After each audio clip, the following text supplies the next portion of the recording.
அம்மனுடைய அருளை பெறக்கூடிய மாதம், அம்மனுக்காக பல விசேஷமான நிகழ்வு நடக்கக்கூடிய மாதம். தமிழ்நாடு முழுக்க பார்த்தீங்கன்னா அந்த ஆடியில் எல்லா அம்மன் கோயிலும் மிக சிறப்பான வழிபாடு இருக்கும். அதே மாதிரி இந்த அமாவாசை அப்படின்னா திதி தர்ப்பணம் சொல்லுவாங்க இல்லையா, நம்ம முன்னோர்களுக்கு கொடுக்கக்கூடிய விஷயம். இப்போ ஒருத்தர் மறைஞ்சிட்டாருன்னு சொல்லும்போது நம்ம அப்பா அம்மா இல்லை, சொந்த பந்தம் இல்லை அப்படிங்கும்போது நம்ம திதி கொடுக்கும். திதின்றது அவங்களுக்கு கொடுக்குற உணவு தான் தர்ப்பணம்ன்றது.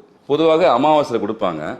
மாதம் வரக்கூடிய அமாவாசைக்கு கொடுக்கணும் தான் நேதி. ஆனால் வேலை நிமித்தமாகவோ பணி நிமித்தமாக தவறி இருக்கலாம். அப்போ இது தவறி போனவர்கள் எல்லாருமே வாய்ப்புன்றது வருடத்துக்கு ஒரு முறை வரும். அது இந்த மாதிரி ஆடி அமாவாசைக்கு மிக மிக விசேஷமான நாள். அப்போ இந்த ஒரு நாள்ல அந்த வருஷம் தவறி போன எல்லாருமே இந்த ஒரு நாள்ல நீங்க முன்னோர்களுக்கு தர்ப்பணம் கொடுக்கும் போது கிட்டத்தட்ட 48 தலைமுறைக்கு நீங்க திதி கொடுத்ததா ஒரு ஐதீகம் உண்டு. அவ்வளோ சக்தி வாய்ந்த ஒரு அமாவாசை இந்த ஆடி அமாவாசை. அதனால யாருமே எந்த சூழ்நிலையும் இந்த ஆடி அமாவாசை மிஸ் பண்ணாதீங்க.